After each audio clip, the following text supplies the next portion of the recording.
Hydrogen அப்படிங்கிறது ஒரு periodic டேபிள்ல இருக்க ஃபர்ஸ்ட் எலமெண்ட். நம்ம 10th அதை பத்தி படிச்சிருப்போம்.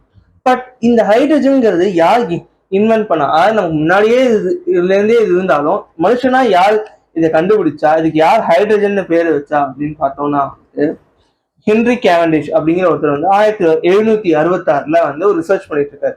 ஒரு ஆசிட்டையும் மெட்டீரியலையும் வச்சு ஏதாவது உருவாக்க முடியுமான்ற மாதிரி பண்ணும்போது அது ஒரு கேஸ் ஃபார்ம் வந்து உருவாகுது. இது என்னடா அப்படின்னு பார்த்தா வந்து நான் ரொம்ப இன்ஃப்ளேமபிளா இருக்கு இந்த கேஸ் ஃபார்ம். ஸோ அதனால வந்து அவங்க என்ன பண்றாங்கன்னா வந்துட்டு அது அப்படிங்கிறது வந்து அதோட ரிசர்ச்ல வந்து எண்ட்ல வந்து இது பண்றாங்க.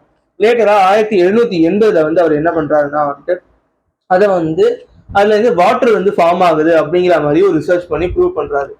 ஸோ இதெல்லாம் பண்ணி கண்டுபிடிச்சாரு. பட் ஹைட்ரஜன் அப்படிங்கிற பேரை வந்து அவர் வைக்கல. அதை வந்து ஆண்ட்ரூ லெவரிஷ் அப்படிங்கிற ஒரு பிரெஞ்சு சயின்டிஸ்ட் தான் வந்து பேர் வச்சிருக்காரு. இதுக்கு ஹைட்ரோ அப்படிங்கிறது வாட்டர் கேஸும் ஃபார்ம் ஆகிற மாதிரி அந்த மாதிரி ஒரு மீனிங்ல வந்து வாட்டர் பிளஸ் கேஸ் அந்த மாதிரி சேர்ந்து வர மாதிரி இருக்க ஒரு கேஸ் ஃபார்மேட் அப்படிங்கிற மாதிரி மீனிங்ல வந்து அந்த சயின்டிஸ்ட் வந்து பேர் வைக்கிறது ஹைட்ரஜன். ஸோ நம்ம சின்ன வயசுலேயே இதை பத்தி படிச்சிருக்கோம். பட் அதோட ஸ்டோரி வந்து இன்ட்ரெஸ்டிங்கா இருக்குல்ல. இதை பத்தி நீங்க என்ன நினைக்கிறீங்க?